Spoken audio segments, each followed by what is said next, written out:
Harry ব্রুকের এমন উদযাপন এখন বেশ আলোচনায়। ইংল্যান্ডের এই কাপ্তান ব্যাট হাতে অসাধারণ এক ইনিংসের জন্ম করলেন মাত্র 57 বলে সেঞ্চুরি, নিজ দলকে জেতালেন আগ্রাসী ভূমিকায়। অথচ তবুও বিতর্কের কেন্দ্রে সেই ব্রুকই।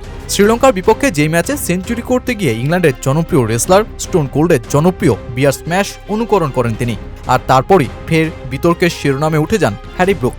বেশ কয়েকদিন ধরে তার নাইট ক্লাব কাণ্ড, বিবাদে জড়ানো, এমনকি অধিনায়কত্ব নিয়েই সংকটে পড়ে যাওয়া ব্রুক যখন এমন উদযাপন করলেন এই ম্যাচে, তখন খোদ ইংল্যান্ডের সর্বসেরা ব্যাটার জো রুটকেই পাশে এসে দাঁড়াতে হলো ব্রুকের। কিন্তু ইংলিশ এই কাপ্তান কেন বিয়ারের বিতর্ক ছেড়ে বেরিয়ে হতে পারছেন না? সমস্যার শুরুটা গত অক্টোবরে নিউজিল্যান্ডের বিপক্ষে একটি ওয়ানডে ম্যাচের কয়েক ঘন্টা আগে। দলটির নেতা ব্রুক সেখানে মদ্যপানের কেলেঙ্কারিতে জড়ান। নাইট ক্লাবে এক বাউন্সারের সাথে ধস্তাধস্তির ঘটনায় তিনি আঘাতপ্রাপ্ত হন। একে তো ইংল্যান্ডের তুমুল ব্যর্থ অ্যাশেজ সিরিজ, তার উপর অধিনায়ক ব্রুকের এমন ঘটনা যখন প্রকাশ্যে আসলো তখন সমালোচনার বন্যা বয়ে যায়। অধিনায়কত্ব হারানোরও খুব কাছে চলে গিয়েছিলেন তিনি। শেষ পর্যন্ত ইসিবি চূড়ান্ত সতর্ক করে তাকে মাঠের বাইরের এমন আচরণের জন্য 30,000 পাউন্ড জরিমানা করে। শ্রীলঙ্কার বিপক্ষে এই সিরিজে নামার আগে তিনি মুখ খোলেন এই বিতর্ক নিয়ে। তখন ব্রুক বলেছিলেন, আমি ভয়ঙ্কর একটি ভুল করেছি, শুধু একজন খেলোয়াড় হিসেবে নয়, একজন অধিনায়ক হিসেবেও। এটা খুবই অপেশাদার আচরণ ছিল এবং আমার সামনে থেকে নেতৃত্ব দেওয়ার কথা ছিল, খেলোয়াড়দের দেখানোর কথা ছিল একজন পেশাদার ক্রিকেটার ও অধিনায়ক কিভাবে হওয়া উচিত। আমি নিজেকে একটি খারাপ পরিস্থিতিতে ফেলেছি। আমার সতীর্থদের কাছে, সব ভক্তদের কাছে, যারা দূর দূরান্ত থেকে আমাদের খেলা দেখতে আসে, অনেক টাকা খরচ করে আমাদের সমর্থন করে, এবং ইসিবির কাছেও ক্ষমা চাইতে চাই, কারণ তাদের একটি কঠিন পরিস্থিতিতে ফেলেছে। এটা আর কখনো ঘটবে না এবং আমি সত্যি খুবই দুঃখিত। নিজ সতীর্থ, ড্রেসিং রুম থেকে শুরু করে সমর্থক, হ্যারি ব্রুককে তাই এত বিতর্কের পর আস্থা ফিরিয়ে আনতে একটা ভিন্ন কিছু করে দেখাতেই হতো।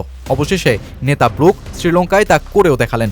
জেতালেন ওয়ানডে সিরিজ, শুধু তাই না, ব্যাট হাতে খেললেন চোখ জুড়ানো এক ইনিংস। কলম্বোতে দ্বিতীয় ম্যাচে 42 রানে থামলেও এবার তিনি জো রুটের সাথে 191 রানের অপরাজিত এক জুটি করে বসেন। রুট যখন 100 বলে 100 রান করলেন, তখন ব্রুক 57 বলেই সেঞ্চুরি ছুঁয়ে সেই ইনিংসকে নিয়ে গেলেন 136 রানে। 358 রানে লক্ষ্যছোড়া ইংল্যান্ড তখন শ্রীলঙ্কাকে চাপে ফেলে পিষ্ট করে ছেড়েছে। এই ম্যাচেও শ্রীলঙ্কার পবন রথনায়ক 121 রান করে শেষ পর্যন্ত লড়ে গেছেন ঠিকই, আর শ্রীলঙ্কা লড়াই চালিয়েও শেষ পর্যন্ত 53 রানে পরাজয়ের স্বাদ নেয়। আজ সিরিজ জেতে হ্যারি ব্রুকের অধিনায়কত্বে ইংল্যান্ড।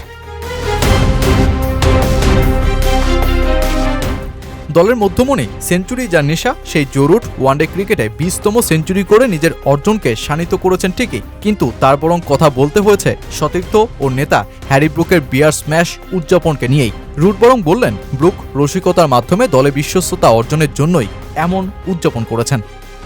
আপনি যদি কখনো রেসলিং দেখে থাকেন তাহলে বিষয়টা বুঝতে পারবেন।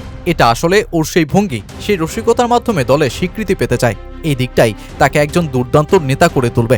আমি আগেই বলেছি, চাপের মধ্যে ও শান্ত থাকা আর স্পষ্ট চিন্তা করার ক্ষমতা আমরা দেখেছি, আর ওর মধ্যে রসবোধও আছে। আশা করি এটা সঠিকভাবেই গ্রহণ করা হবে, কারণ এর পেছনে কোনো বিদ্বেষ নেই, শুধু সতীর্থদের সঙ্গে একটু মজা করার চেষ্টা।